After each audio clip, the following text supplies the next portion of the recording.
milzīgs prieks jūs šodien šeit satikt. Rūpējamies ne tikai par to, kas man aiz muguras, par ko tūliņ izstāstīšu, bet rūpējamies arī par skaistiem laikapstākļiem.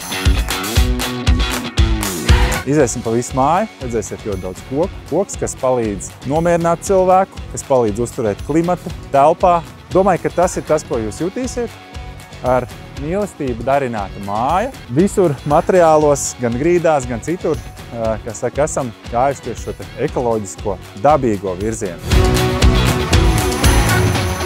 Gribu sveikt jūs svētkos. Es domāju, ka tie visiem ir svētki, ka šī māja ir pabeigtā. Mēs esam sasnieguši labāko, ko mēs varējām.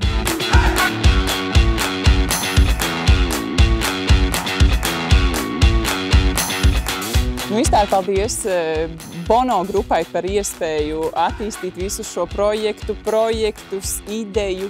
Terra tad ir tā pasaules vīzija, tā ir zeme, tas ir sazemējums, tā ir viss tas globālais lielais, kas arī ir pirmā demonstrācija māja, kurā tad mēs šodien parādīsim visus, ko mēs fokusējamies. Un man prieks, ka Bono grupa iedeva mums tos cirvjus, instrumentus, urģus, lai mēs tā kā sistu un cirstu. Man tiešām šodien naktī 3 bija sajūta, ka mēs izgājām cauri vienkārši klintī, neatsitoties.